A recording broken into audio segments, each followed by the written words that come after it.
अब आपका क्वेश्चन जो आज हम डिस्कस कर रहे हैं वो 14th कर रहे हैं। इससे पहले 12th हम डिस्कस कर चुके हैं।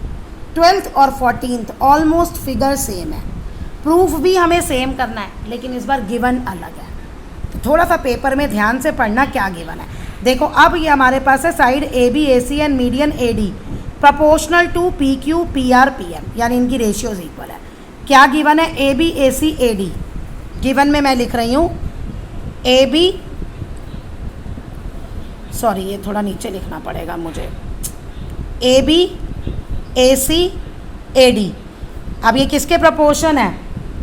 ए सी है, ए बी है, पी क्यू के, ए सी पी आर और ये P M.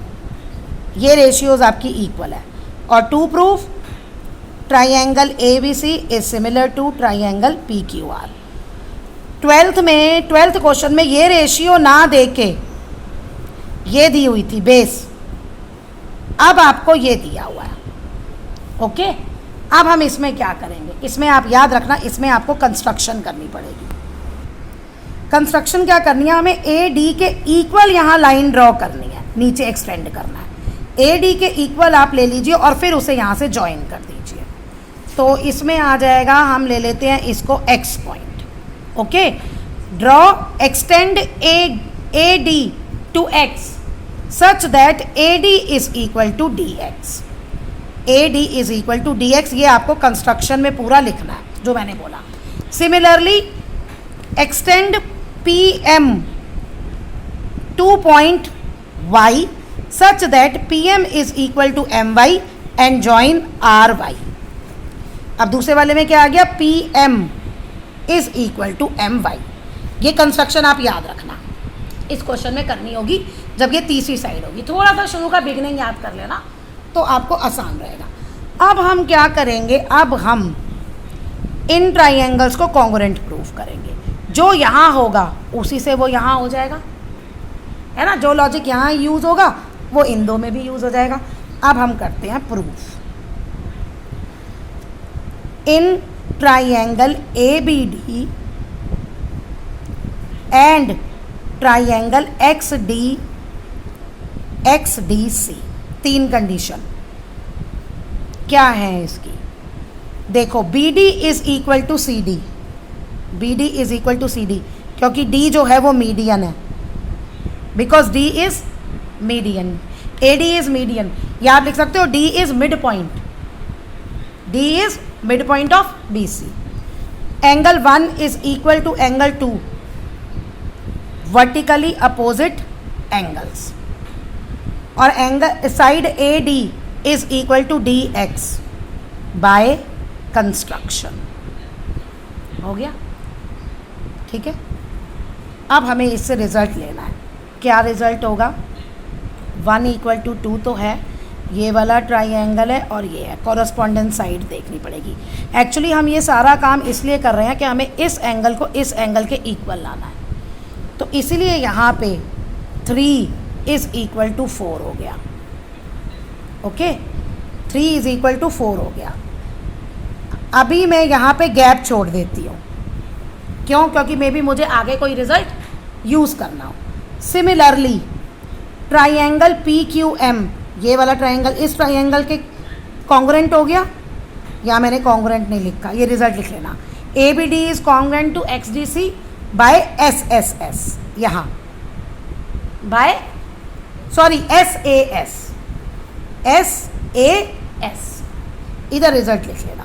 P Q M is congruent to Y M R, Y M R, और यहाँ पे हमारा एंगल आ गया 5 इज इक्वल टू 6। एक 5 इज इक्वल टू 6 ये रिजल्ट यूज़ होगा, और एक होगा A B is equal to X सी।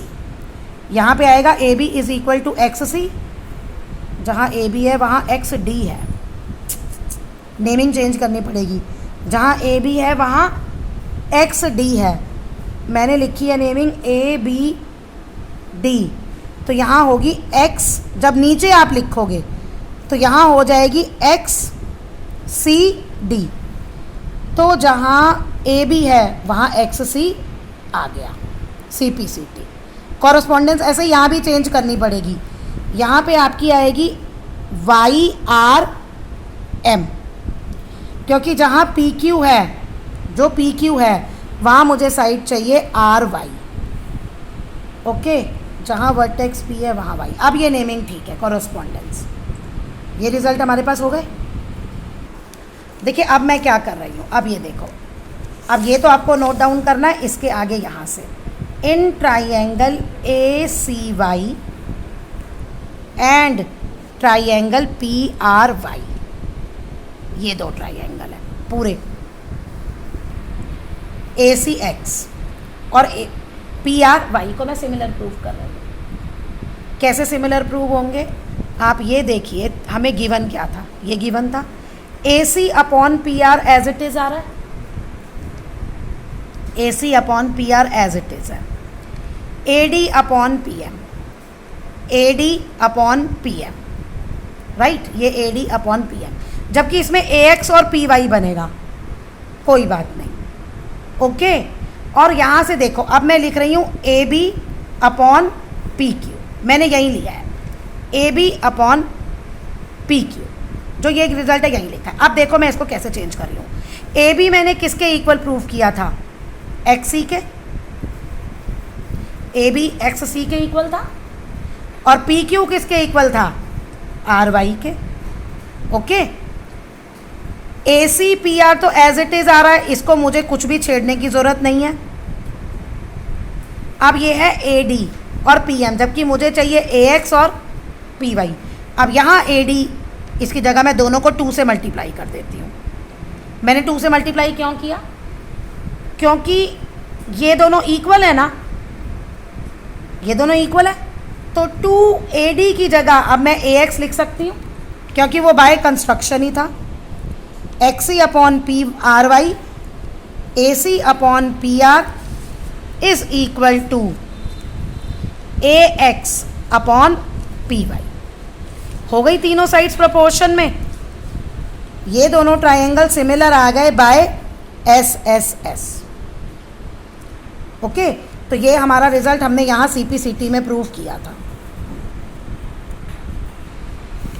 अब देखिए क्या है, ये पूरा आपको नोट डाउन करना है, यहाँ ट्राइंगल के नाम लिख लेना। अब जब ट्राइंगल सिमिलर आ गए तो angle 7 is equal to angle 8 हो गया, angle 7 is equal to angle 8, right, ये दोनों एंगल इक्वल हो गए, और angle 4 is equal to angle 6 हो गया। Corresponding angles of similar triangles are equal. Okay, अब देखिए जरा, एंगल 3 जो है वो 4 के इक्वल है, प्रूव्ड अबव। ओके, और angle 4 is equal to 6 proved above. ये वाला एंगल इसके इक्वल है, हम ये प्रूव कर चुके हैं, और ये वाला एंगल इसके इक्वल है। ओके ओके, और 6 किसके इक्वल है, 5 के इक्वल। 3 इज इक्वल टू 4 आया था जब हमने इन दोनों ट्राइंगल्स को कॉन्ग्रुएंट प्रूव किया था। ओके, 4 इज इक्वल टू 6 आया जब हम इन दोनों ट्राइंगल्स को हमने सिमिलर प्रूव किया, और 5 इज इक्वल टू 6 आया जब हमने इन दोनों को कॉन्ग्रुएंट प्रूव किया था। तो इन 3 रिजल्ट से देखो, ये इसके इक्वल है, ये इसके इक्वल है, ये दोनों इक्वल है, तो 3 इज इक्वल टू 5 आ गया from above 3। From above 3 angle 3 is equal to angle 5। अब मैं यहाँ लिख रही हूँ angle 3 is equal to 5। Okay, और आपको angle 7 is equal to 8 given ही है, 7 इज इक्वल टू 8 आपको गिवन ही है। ओके, तो अब adding both sides,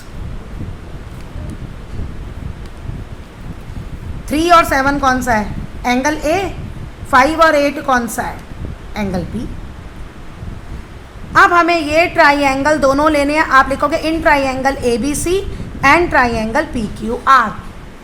AB upon PQ is equal to AC upon PR। Given angle A is equal to angle P, proved above. तो both triangles are similar by SAS। देखो ये question ना लंबा है, तो इसे स्टेप बाय स्टेप आराम से करना। पहले आपको कंस्ट्रक्शन याद करनी है, फिर ये याद कर लो कि इन दोनों ट्रायंगल्स को हमें कॉन्ग्रुएंट प्रूव करना है, रिजल्ट आपको मिलते जाएंगे एंड में, और फिर इन दोनों ट्रायंगल्स को हमें सिमिलर प्रूव करना है। और ये सारा काम हम क्यों कर रहे हैं? क्योंकि हमें angle A is equal to angle P लाना है। तो जैसे मैंने समझाया वैसे नोट डाउन करना और एक बार फिर पूरा दोबारा से समझना, समझ में आ जाए।